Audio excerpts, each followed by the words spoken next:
Everyone, आज के इस वीडियो में हम लोग बात करेंगे सॉलिड ज्योमेट्री के बारे में। और सॉलिड ज्योमेट्री मैंने फर्स्ट चैप्टर लिया है मैथ का। आप लोग पता ही होगा कि आप लोगों को BCSC के सिलेबस में 3 सब्जेक्ट पढ़ने होते हैं। फर्स्ट वन होगा आपके पास मैथ होगा, ठीक है, ये मैथ रहा। और सेकेंड में आपको पास इंग्लिश मिलेगा, ठीक है। और थर्ड में आप लोगों के पास मिलेगा मैकेनिक्स, ठीक है। तो अभी मैं फर्स्ट चैप्टर लिया हूँ मैथ का, वो है आपके पास सॉलिड ज्योमेट्री, ठीक है। जो इसके बाद मेरा नेक्स्ट बिग वीडियो आएगा वो इंग्लिश का आएगा, फिर उसके जो बाद आएंगे मेरा वीडियो वो होगा मैकेनिक्स। मैं पहले मैथ को यहाँ पे लिया हूँ सॉलिड ज्योमेट्री। जब सॉलिड ज्योमेट्री हम लोग पूरा तरीके से ख़त्म कर लेंगे, मतलब सॉलिड ज्योमेट्री पे हम लोग पूरा क्वेश्चंस कर लेंगे, पूरा कंसेप्ट जान लेंगे, तो मैं एक इंग्लिश का वीडियो अपलोड करूँगा जिसमें कि मैं एक कोई टॉपिक लूँगा, उस टॉपिक को मैं फिनिश करूँगा, ठीक है। जब ये मेरा फर्स्ट यूनिट ख़त्म हो जाएगा मैथ का, फिर सेकंड जो मैं इंग्लिश का क्लास लूँगा, तो इंग्लिश का कोई एक टॉपिक जो लेंगे वो पूरी अच्छी तरीके से ख़त्म हो जाएगा। फिर हम लोग लेंगे मैकेनिक्स का एक टॉपिक, उसको फिर से अच्छी तरीके से ख़त्म करेंगे। तो कुछ इस तरह से मैं सीरियल वाइज पढ़ाऊँगा, ठीक है।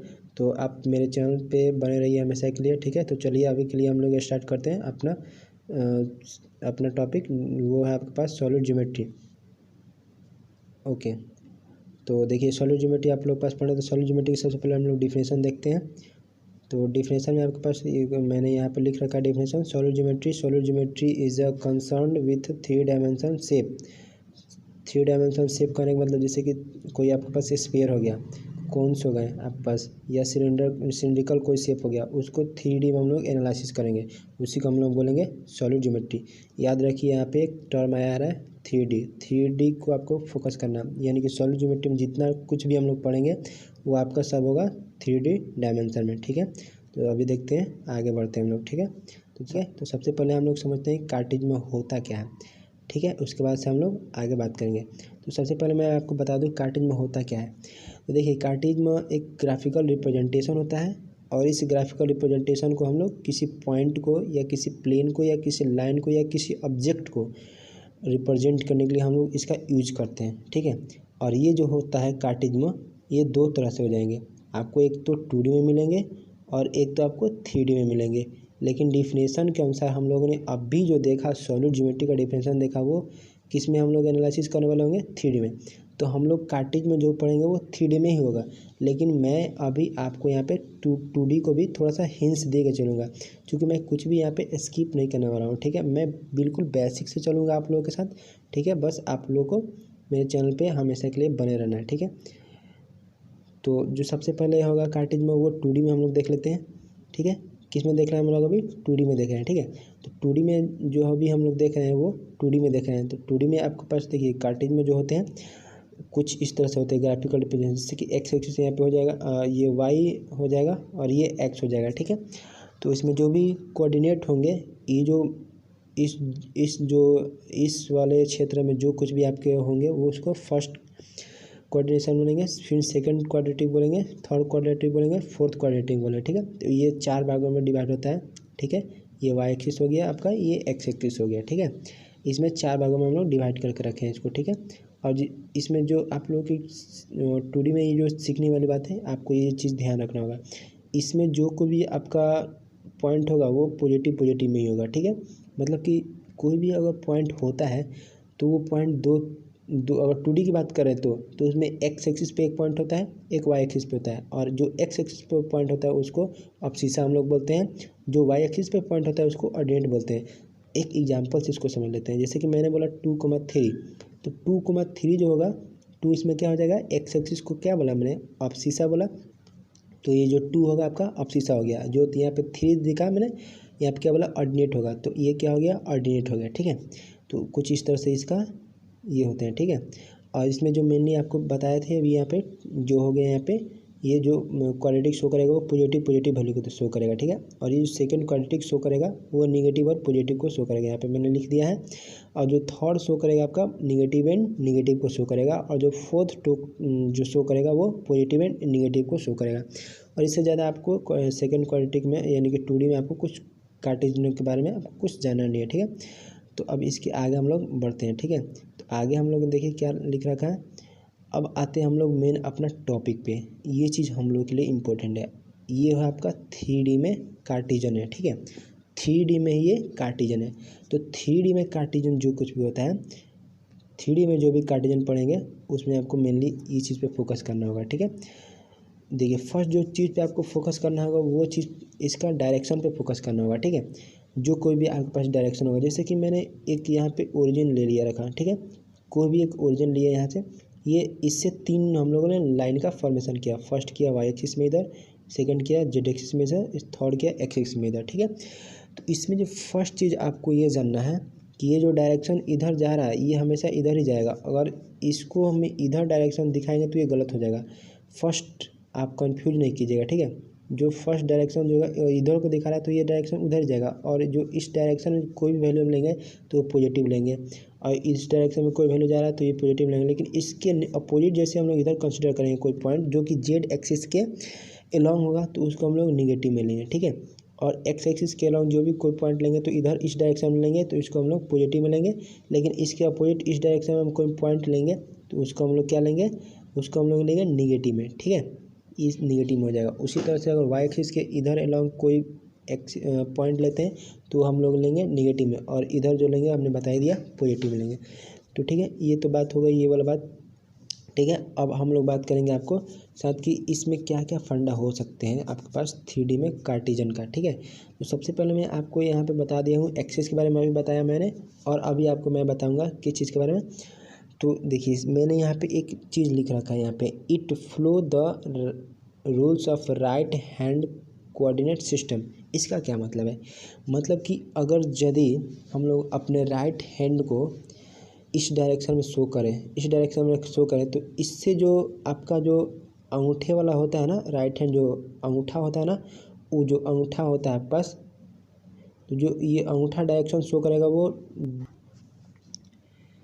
तो देखिए मैंने क्या बोला यहाँ पे कि जो भी आपका अंगूठा होगा वो किस डायरेक्शन को शो करेगा, जेड डायरेक्शन को। कहने का मतलब कि अगर एक्स वाई प्लेन में हम अपने राइट हैंड को रखते हैं तो जो अंगूठा इंडिकेट करेगा, जैसे कि आपके पास ये उंगली हो गई, ये अंगूठा हो गया और ये आपका हैंड हो गया, ठीक है।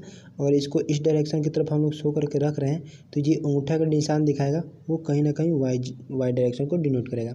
यदि हम लोग एक्स वाई प्लेन में अपने हैंड को रखें तो, यदि उसी तरह से हम लोग इसमें क्या बोलते हैं हम लोग, यदि इसमें वाई और जेड प्लेन में, ये वाई प्लेन हो गया ना आपका, देखिए ये वाई प्लेन हो गया और ये जेड प्लेन हो गया, तो वाई जेड प्लेन में अगर इसी तरह से रखें तो जो अंगूठा शो करेगा वो आपका कहीं ना कहीं एक्स एक्सिस को डिनोट करेगा। यानी कि यहाँ पे एक चीज़ हम लोग दिख रहे हैं कि जब एक्स वाई प्लेन में रखेंगे तो हम लोग को, जब एक्स वाई प्लेन में हम लोग रखेंगे तो ये कहीं ना कहीं जेड एक्सिस को डिनोट करेगा मेरा ये अंगूठा, ठीक है। और यदि हम लोग एक्स और जेड प्लेन में रखें, एक्स और ये जेड प्लेन में रखें तो कहीं ना कहीं ये वाई एक्सिस को डिनोट करेगा, ठीक है। ओके, तो देखते हैं हम लोग, तो कहीं ना कहीं ये जो मेरा अंगूठा था यहाँ पे वो किस डायरेक्शन को शो करेगा, वाई डायरेक्शन में, ठीक है। तो ये बात तो ये हो गई, ठीक है। और दूसरी बात हम लोग ये बात करेंगे कि इसका रेंज क्या होगा। जैसे कि मैंने कहा यहाँ पे कि मैंने कहा अब ये तो इधर जा रहा था तो इधर कहाँ तक जाएगा, ये तो कहीं भी जा सकता है, अनंत तक जा सकता है। उसी तरह से मैंने बोला जेड डायरेक्शन जा रहा है तो ये तो कहीं भी जा सकता है अनंत तक। मैंने बोला कि एक्स डायरेक्शन में इधर जा रहा है तो एक्स ये तो कहीं भी जा सकता है। इसका कुछ रेंज होगा ना भैया, कुछ तो रेंज डिफाइन होगा ना, तो वही रेंज हम लोगों ने यहाँ पे डिफाइन कर रखा है। वो रेंज है आपके पास कुछ इस तरह से, ठीक है। तो उस रेंज के बारे में मैं आपसे बात करता हूँ, ठीक है। देखिए जो एक्स डायरेक्शन था मेरा, ये जो एक्स था यहाँ पे आपके पास, वो एक्स कहाँ जा रहा है, ये तो इधर भी जा सकता है ना, इधर भी जा सकता है ना, ये अभी तो बताया ना मैंने, इधर भी जा सकता है जो कि निगेटिव में होगा। और जो ये इस डायरेक्शन में जा रहा है जो कि पॉजिटिव में होगा, यानी कि इधर ये कहीं भी जा सकता है, ऊपर नीचे ये कहीं भी राउंड कर सकता है, ये एक्स एक्सिस मेरा कहीं भी जा सकता है। तो मैंने कहा ये जब एक्स माइनस से हम लोग कंसिडर करेंगे तो ये पॉजिटिव की तरफ जा रहा होगा, यानी कि इसका जो रेंज होगा ये इन्फिनिटी माइनस इन्फिनिटी से पॉजिटिव इन्फिनिटी की तरफ कुछ भी इसका वैल्यू हो सकता है। किसका, एक्स का मैंने बोला अभी। यदि उसी तरह से हम लोग वाई का देखें तो ये माइनस इन्फिनिटी से प्लस इन्फिनिटी इसका रेंज हो जाएगा। यहाँ मैंने लिख रखा है कि रेंज पैरामीटर, ठीक है। तो रेंज का पैरामीटर का हम लोग बात कर रहे हैं। उसी तरह से जेड की बात करें तो जेड भी आपका माइनस इन्फिनिटी से प्लस इन्फिनिटी की तरफ हो सकता है। तो ये बात होगी आपके पास अभी रेंज की। अब एक छोटा सा और हम लोग बात करेंगे, तो चलिए आते हैं यहाँ पे। देखिए तो जो हम लोग का अब नेक्स्ट जो टॉपिक पढ़ना है वो है हमारे पास क्या है, polar coordinate system. I hope कि आप लोग के पास सिलेबस होगा मोबाइल में, आप लोग देख लीजिएगा सिलेबस में क्या क्या पढ़ना है। मैं बिल्कुल सिलेबस के अनुसार ही पढ़ा रहा हूँ, सिलेबस से एक भी बाहर नहीं पढ़ाऊँगा और सिलेबस टू सिलेबस पढ़ाऊँगा, पूरा सिलेबस कवर कराऊँगा। बस आप देखते जाइए कितना कमाल होने वाला है यहाँ पे, ठीक है। तो देखिए यहाँ पे अभी हम लोग बात करेंगे पोलर कोऑर्डिनेट सिस्टम के बारे में, ठीक है। तो पोलर कोऑर्डिनेट सिस्टम होता क्या, तो मैंने अभी आपको कुछ देर पहले बताया था कि कोई भी कार्टेशियन होता है वो एक ग्राफिकल रिप्रेजेंटेशन होता है, और उसमें जो 2D में हम लोग बात करेंगे, किस में बात करें हम लोग, 2D में। तो 2D में जो भी कार्टेशियन होगा आपका, वो केवल दो ही चीज़ को इंडिकेट कर सकता है, एक तो पॉइंट को कर सकता है, एक तो लाइन को कर सकता है। 2D की बात करें तो ये दो ही चीज़ को उसमें रिप्रेजेंट किया जाता है। लेकिन यदि वहीं 3D की बात करें हम लोग, किसकी बात करें हम लोग, 3D की बात करें, तो वो किसी प्लेन को भी रिप्रेजेंट कर सकता है, किसी ऑब्जेक्ट को भी रिप्रेजेंट कर सकता है। यानी वो प्लेन ये हो सकता है या तो ऑब्जेक्ट हो सकता है, किस में हम लोग 3D में बात करेंगे। तो ये तो 2D में हम लोग कार्टेशियन की बात करेंगे तो वो दो ही चीज़ को रिप्रेजेंट करेगा, या तो पॉइंट को या तो किसी लाइन को, ठीक है। तो ये तो हुई बेसिक बात। लेकिन हम लोग पे यहाँ पे बात करना था पोलर कोऑर्डिनेट सिस्टम के बारे में, ठीक है। तो देखते हैं हम लोग पोलर कोऑर्डिनेट सिस्टम होता क्या है। तो देखिए एक्चुअली होता क्या है, मैंने आपको शुरू में ही बताया था 2D कार्टेशियन के बारे में, लेकिन ठीक है मैंने तो 2D कार्टेशियन के बारे में बात किया था। लेकिन अभी हम लोग बात करना है किसके लिए, पोलर कोऑर्डिनेट सिस्टम के बारे में बात करना है। तो पोलर कोऑर्डिनेट सिस्टम के बारे में बात करूँगा तो देखिए आपको पहले से पढ़ के ही आए होंगे, 10th या 12th में ही पढ़ना होता है। कोई भी आपके पास एक इस तरह से आपका एक्स एक्सिस प्लेन हो गया और ये वाई एक्सिस प्लेन हो गया। जैसे मैंने बोला -1 और 2 को आप कोऑर्डिनेट में दिखाइए, तो आप इस कोऑर्डिनेट में दिखाएं।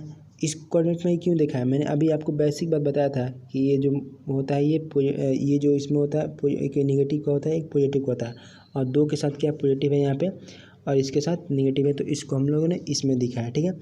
तो इस तरह से इसका कुछ ग्राफिकल रिप्रेजेंटेशन होता है जिसको हम लोग रिप्रेजेंट करते हैं, ठीक है। तो ये तो बात हो गई हम लोग की, जब पॉइंट को दिखाना होगा तब हम लोग कुछ इस तरह से दिखाते हैं, ठीक है।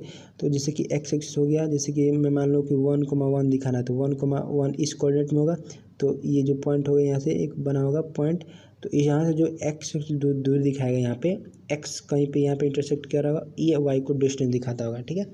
तो ये जब पॉइंट को हम लोग यहाँ पे लेते हैं तो ये तो पॉइंट के फॉर्म में था, लेकिन मुझे एंगल के फॉर्म में लेना है। यहीं से एक यहाँ पे एक एंगल इस लाइन का फॉर्मेशन कर दूं मैं इसी पॉइंट के लिए, तो यहाँ से तो एंगल बना रहा है, तो ये कितना एंगल दिखा रहा होगा, और यहाँ से कुछ इसका डिस्टेंस भी होगा ना, होगा कि नहीं होगा, तो इस डिस्टेंस को भी दिखाएंगे। यानी कि जिस कोऑर्डिनेट में हम लोग इस दो चीज़ को दिखाएंगे, दो चीज़ कौन है, इस फिगर से मैं आपको बताता हूँ अच्छा से। देखिए दो चीज़ में आपके पास क्या होगा, पहला आपके पास क्या होगा, कोई भी एक पॉइंट होगा आपके पास, ठीक है। एक पॉइंट मैंने मान लिया यहाँ पे होगा एक्स एंड वाई। अभी यहाँ पे कुछ और नहीं देखना है, एक्स एंड वाई देखना है। तो मैंने क्या बोला अभी आपको, यहाँ पे आपको केवल एक्स एंड वाई देखना है, ठीक है। तो एक्स एंड वाई यदि यहाँ पे होता तो कोई भी कोऑर्डिनेट इस तरह से होता तो एक्स एंड वाई होता, तो यहाँ पे हम लोग एक्स एंड वाई दिखाते। लेकिन मैंने क्या कहा अभी यहाँ पे कि ये कोई एक लाइन का फॉर्मेशन कर दिए, तो उस लाइन का लेंथ ले लें और यहाँ पे जो एंगल बना वो चीज़ को ले लें, तो वही चीज़ मेरे को कन्वर्ट हो जाता है किस में, पोलर कोऑर्डिनेट सिस्टम में। उसी चीज़ को हम लोग बोलते हैं पोलर कोऑर्डिनेट सिस्टम। तो ये तो मैंने रफली बता दिया, लेकिन जो मैंने लिख रखा है उसको तो एक्सप्लेन ही नहीं किया। आइए अब उसको एक्सप्लेन करते हैं, ठीक है। तो ठीक है, तो मैंने यहाँ पे क्या किया, एक पॉइंट यहाँ पे लिया था, ठीक है। मैंने एक पॉइंट यहाँ पे लिया, ठीक है। तो मैंने यहाँ पे कोई एक पॉइंट लिया, ठीक है, एक छोटा सा ना एक पॉइंट यहाँ पे लिया मैंने, और इस पॉइंट में मैंने किया क्या, इस पॉइंट को मैंने क्या किया कि इस पॉइंट को इस ओरिजिन से मैंने मिला दिया, ठीक है। कुछ इस तरह से हमने मिला दिया, ठीक है। और इस एक्स एक्सिस से ध्यान रखिएगा, मैं क्या बोल रहा हूँ, एक्स एक्सिस से, और एक्स एक्सिस जो यहाँ पे होगा, कोई भी एंगल जो हम लोग एक्स एक्सिस से पॉजिटिव डायरेक्शन में हम लोग मेजर करने वाले होंगे, ठीक है। इस पॉइंट को आप लोग ध्यान में रखिएगा, ये हमेशा आपको कहीं ना कहीं काम आने वाला है आपके लिए, ठीक है। और मैं हमेशा आप इस चीज़ को ध्यान में रखिएगा कि कोई भी एंगल जो लेंगे हम लोग वो एक्स एक्सिस के पॉजिटिव डायरेक्शन से लेना होगा हमको दूरी, ठीक है। वो जो एंगल लेंगे वो एक्स एक्सिस के पॉजिटिव डायरेक्शन से ही लेना है, याद रखिएगा, ठीक है। तो मैंने एक्स एक्सिस से यहाँ पे पॉजिटिव डायरेक्शन में एक एंगल थीटा ले लिया, ठीक है। और जो यहाँ से यहाँ तक मैंने डिस्टेंस कवर किया उसको मैंने आर मान लिया, ठीक है। तो इस चीज़ का जो कोऑर्डिनेट बन गया अब वो आर को थीटा हो जाएगा। तो मैं यदि आर निकाल दूँ, थीटा निकाल दूँ, तो क्या यहाँ पे कोई पॉइंट दिया होगा मेरे को एक्स और वाई के फॉर्म में, तो क्या मैं उसको पोलर कोऑर्डिनेट सिस्टम में चेंज कर पाऊँगा? बिल्कुल कर पाऊँगा, एकदम करूँगा मैं। तो वो चीज़ आपको हो जाएगा, ठीक है। और एक चीज़ मैं आपको बता दूँ, ये जो पॉइंट यहाँ पे ओरिजिन होता है ना, उसको हम लोग बोलते हैं पोल, ठीक है। तो इसीलिए इसका नाम रखा गया है यहाँ पे पोलर कोऑर्डिनेट। पोलर कोऑर्डिनेट क्यों बोले? क्योंकि पोलर कोऑर्डिनेट में होता है कि यहाँ पे एक होता है हम लोग के पास पोल, इस जो पॉइंट जो होता है आपका ओरिजिन होता है उसको हम लोग बोलते हैं पोल, ठीक है। तो ये तो बात हो गई यहाँ पे, लेकिन अब थोड़ा सा और आगे हम लोग बढ़ के देखते हैं, ठीक है। तो ये बात हो गई। अब इसके पहले हम लोग देखेंगे कि आप थोड़ा सा मैं यहाँ पे इरेज कर दे रहा हूँ ताकि आपको अच्छा तरीक़ा से दिख सके, ठीक है। यहाँ पे आपको दिख रहा होगा कि जो यहाँ पे आर था और थीटा था, तो मैं यहाँ से एक लाइन ड्रॉ कर ले हूँ, एक परपेंडिकुलर लाइन ड्रॉ किया मैंने यहाँ पे, और यहाँ से एक तो लाइन बनाई था। तो ये क्या आपको कहीं ना कहीं ये समकोण त्रिभुज लग रहा है ना? तो ये समकोण त्रिभुज बन रहा है। तो समकोण त्रिभुज में आपको पता होगा कि यहाँ पे 90 डिग्री बनता है, तो ये पाइथागोरस प्रमेय का भी फ्लो करता है, ठीक है। अच्छी बात है, फ्लो करता है। तो अब देखिए आगे क्या होता है। तो आगे हम लोगों को क्या करना होगा, हम लोगों को निकालना है आर और निकालना है थीटा। तो आर और थीटा निकालने के लिए यहाँ पे हम लोग कॉस थीटा का अप्लाई कर सकते हैं क्या? बिल्कुल कर सकते हैं। तो कॉस थीटा का हमने यहाँ पे अप्लाई किया है। तो कॉस थीटा हम लोग बताने के लिए क्या किया, यहाँ पे हम लोग कॉस थीटा हम लोग को बताना था, ठीक है। तो देखिए कॉस थीटा हम लोग निकाला, कैसे निकाला है यहाँ पे, कॉस थीटा बराबर हम लोग हो सकता है आर एक्स बटे आर। एक्स बटे आर क्यों हुआ? क्योंकि यहाँ पे एंगल यहाँ पे बन रहा है, ठीक है। तो एंगल यहाँ पे बन रहा है, तो आपको क्या होगा, ये एक्स एक्सिस हो गया, ये वाई एक्सिस हो गया, और ये आर हो गया। तो आपको कॉस थीटा बराबर क्या होता है, बी बटे एच होता है। तो ये हो गया वैल्यू आपको बी, और ये हो गया एच, यानी कि ये वाला जो दूर दिखा रहा है एक्स को जो दिखा रहा है वो बेस को दिखा रहा है, और ये जो दूर दिखा रहा है आपको हाइपोटेनस को दिखा रहा है। तो कॉस थीटा बराबर लिख सकते हैं आर बटे थीटा लिख सकते हैं। यहाँ से हम लोगों ने एक्स का वैल्यू निकाल लिया, यहाँ पे x equal to r cos theta. उसी तरह से हम लोग साइन थीटा का वैल्यू निकाले, तो साइन थीटा का वैल्यू हो जाएगा वाई अपन आर हो जाएगा, और वाई का वैल्यू हमने निकाल दिया। और दोनों इक्वेशन को हम लोग जोड़ देते हैं। इक्वेशन ये फर्स्ट मान लिया हम लोग, सेकंड मान लिया यहाँ पे, ठीक है। और दोनों इक्वेशन को हम लोग जोड़ देते हैं, तो कुछ इस तरीके से आपके पास रिजल्टेंट निकल के आ जाएगा। तो देखिए यहाँ पे क्या हो रहा है। तो देखिए सबसे पहले आपको यहाँ पे मिल जाएगा x square plus y square बराबर आर स्क्वायर, और ये जो साइन थीटा था इसमें कॉस थीटा, दोनों चीज़ को कॉमन, दोनों में आपका आर कॉमन हो जाएगा। तो आपको पता होगा cos square theta plus sine square theta equal to होता है 1। तो यहाँ पे x square plus y square equal to हो गया आर स्क्वायर, जो ये यहाँ पे था इसका तो वैल्यू 1 हो गया। तो आर इक्वल टू, जब इसका यहाँ से हम लोग आर का वैल्यू निकालेंगे तो आर इक्वल टू निकल के आ जाएगा root under x square plus y square. ये चीज़ आपका एक फार्मूला बन जाता है, और इसी चीज़ को हमको रिमेंबर करके रखना है, यही चीज़ हमको काम आने वाला है। ये सब बाकी प्रूफ थे, ये मैंने बेसिकली आपको बता दिया, इसका कोई ज़रूरत नहीं एग्जाम में पढ़ने वाला है, चूँकि ऑब्जेक्टिव बेसिस आपका एग्जाम होने वाला है। तो ये चीज़ को आपको याद रखना होगा, ठीक है। तो ये तो बात ये हो गई, लेकिन अभी तक हमने क्या निकाला, आर निकाला। हमको और भी क्या बाकी है निकालना, थीटा निकालना बाकी है। तो थीटा कैसे निकालेंगे उस चीज़ को हम लोग देखते हैं। तो थीटा निकालने के लिए आपको देख रहे हैं, यहाँ पे बता दूँ कि आपको यहाँ पे मैंने क्या बोला कि राइट एंगल ट्रिंगल भी बन रहा होगा। तो राइट एंगल ट्रिंगल में क्या हम लोग टेन थीटा भी निकाल सकते हैं क्या? बिल्कुल निकाल सकते हैं। तो टेन थीटा कैसे निकालेंगे हम लोग? टेन थीटा निकालने के लिए आपको पता है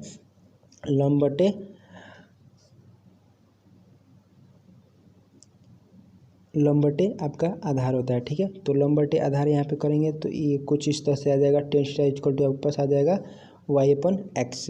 तो ये हो गया आपका, ये क्या होगा, पी हो गया, यानी कि लंब हो गया ये वाला, आधार आपके पास ये हो गया एक्स। तो वाई अपन का एक्स निकल के आया टेन थीटा, और टेन थीटा निकल के आया ना मेरे पास, लेकिन हमको क्या निकालना था, हमको तो निकालना थीटा। तो थीटा यानी कि टेन को जब उधर हम लोग भेज देंगे, तो टेन को उधर हम लोग भेज देंगे, तो ये क्या बन जाएगा, theta equal to tan inverse y upon x. अब आपको कुछ नहीं करना, बस आपका काम पूरा कंप्लीट हो चुका है। बस आपको दो ही चीज़ यहाँ पे रिमेंबर रखना है, एक थीटा का वैल्यू हम लोग कैसे निकालें, और एक आर का वैल्यू कैसे निकालें। तो आर का वैल्यू हम लोग जो यहाँ पे निकाला उस चीज़ को, और जो थीटा निकाला यहाँ पे उस चीज़ को ही हमको माइंड में रखना है। यही चीज़ हमको काम आने वाला है, बाकी सब कुछ नहीं है, ठीक है। और एक चीज़ मैं आपको बता दूँ, आप यहाँ पे पहले देखिए, जो भी थोड़ा सा मैं इसको इरेज कर रहा हूँ, ठीक है। तो जो देखिए यहाँ पे जो थीटा का जो वैल्यू था, ये तो मैंने बोला कि पॉजिटिव डायरेक्शन से ही चल के कहीं ना कहीं यहाँ तक भी आ सकता है, कोई दिक्कत नहीं है। तो जो थीटा का वैल्यू होगा यहाँ पे, ये यहाँ से चल करके यहाँ तक आएगा, तो ये कितना का एंगल बना सकते हैं आप जानते हो। यहाँ तक आधा तो ये पाई बनता, पाई इक्वल टू आपको पता होगा 180 डिग्री होता है।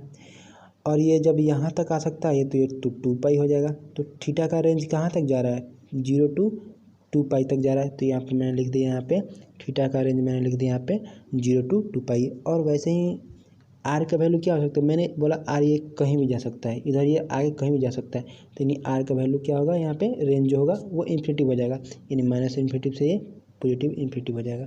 तो ये तो हो गई बात आपकी रेंज की, ठीक है। अब आगे बढ़ते हैं हम लोग। देखिए, और जो भी आपका वैल्यू जो होगा, जो यहाँ पे पोलर कोऑर्डिनेट सिस्टम है, वो जो भी वैल्यू होने वाला होगा वो हमेशा आपको ध्यान रखना होगा कि आर और थीटा के फॉर्म में ही आएगा। जो भी यहाँ पे कोई भी फंक्शन होगा वो आपका आर और थीटा में हुआ, तो उस समय आप समझ जाइएगा कि वो पोलर कोऑर्डिनेट सिस्टम में होगा। तो एक छोटा सा हम लोग क्वेश्चन फ्री करते हैं, जिससे आपको ये कंसेप्ट अच्छी तरह से क्लियर हो जाएगा। देखिए मेरे पास क्वेश्चन मैंने क्या लिया, यहाँ पे क्वेश्चन होगा मेरे पास। देखिए, एक एक्स एंड वाई का आपको कोई कोऑर्डिनेट दिया हुआ है, ये तो 2D में है, पता चल रहा है आपको, क्योंकि एक्स एंड वाई 2 ही पैरामीटर है हम लोग पास। तो इसको हम लोग को चेंज करना है किसमें, पोलर कोऑर्डिनेट सिस्टम में। तो पोलर कोऑर्डिनेट सिस्टम में हम लोग को बस आर निकालने आना चाहिए और थीटा निकालने आना चाहिए, और आर को थीटा हम लोग रख देते हैं, तो ये वैल्यू देता है मेरे को किसमें, पोलर कोऑर्डिनेट सिस्टम में।